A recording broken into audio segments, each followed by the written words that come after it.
Le nombre d'accidents dus à la fatigue est probablement largement sous-estimé. Voilà qui pousse l'Agence wallonne pour la sécurité routière à vous inciter à la prudence quant à ce phénomène. À quelques jours des départs en vacances de carnaval, c'est certainement une idée pertinente. Début février, la WSR a lancé une campagne pour rappeler les risques de la fatigue au volant. Cette campagne met l'accent sur la nécessité de s'arrêter dès que les premiers signes de fatigue surviennent. Donc les bâillements, la difficulté à maintenir la tête droite, le besoin de changer tout le temps de position, ce sont des signaux que notre corps nous envoie pour nous demander de nous arrêter. Et si on les ignore trop longtemps, on risque de s'endormir sans s'en rendre compte, avec comme conséquence l'accident. Et les risques de la somnolence au volant peuvent être comparés à ceux de l'alcool au volant, puisque conduire après avoir passé une nuit blanche équivaut à prendre la route avec 1 gramme d'alcool dans le sang, ce qui augmente fortement le risque d'accident.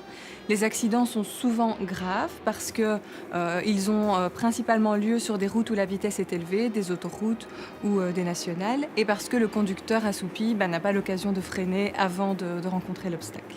On estime que la somnolence au volant est responsable de 10 à 20% des accidents sur les routes et de près d'un tiers des accidents mortels sur autoroute.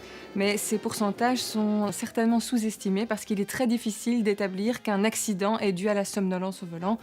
Quelle est l'explication médicale de la survenance de l'endormissement au volant ? La somnolence au volant, tout simplement d'abord, c'est la pression de sommeil, le besoin que nous avons de dormir qui survient naturellement après, par exemple, 16h, 17h du dernier sommeil. Donc nous avons une dette de sommeil qui s'accumule progressivement. À ce moment-là, il faut considérer l'environnement de la voiture qui est en général bien confortable, un petit peu comme un fauteuil devant sa télé, avec un paysage qui est très monotone. Donc tout ça favorise le sommeil. Puis, d'autres substances, par exemple, peuvent agir. Si vous prenez de l'alcool, si vous avez certains médicaments, et la liste est assez longue de toutes les substances qui peuvent favoriser le sommeil.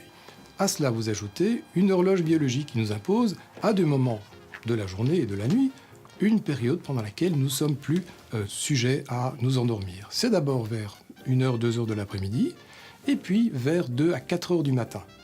Si on a une conjonction, une addition de cette dette de sommeil plus de ces deux moments critiques, le risque de somnolence est majoré. Quand on se sent fatigué au volant, on est tenté d'utiliser des petits trucs, comme ouvrir les fenêtres ou monter le son de la radio.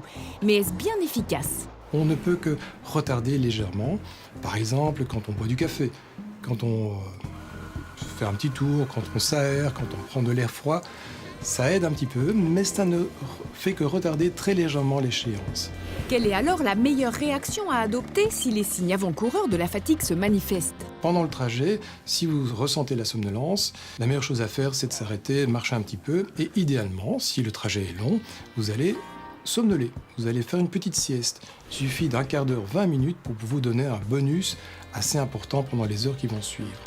Partir reposer est la première précaution à prendre pour éviter l'endormissement au volant. Ensuite, sur la route, il faut faire des pauses régulières et se tenir attentif aux petits messages alertes que nous envoie notre corps. Et enfin, bien entendu, il faut tenir compte de ces messages alertes pour ne pas faire le kilomètre de trop. Combien faut-il de vestes de sécurité dans un véhicule automobile ? La loi prévoit qu'il en faut au moins une. Cette veste doit être portée par le conducteur qui quitte son véhicule en cas de panne ou d'accident sur une autoroute ou une route pour automobile, dès lors qu'il n'a pas pu se ranger dans un parking. À la semaine prochaine et d'ici là, bonne route!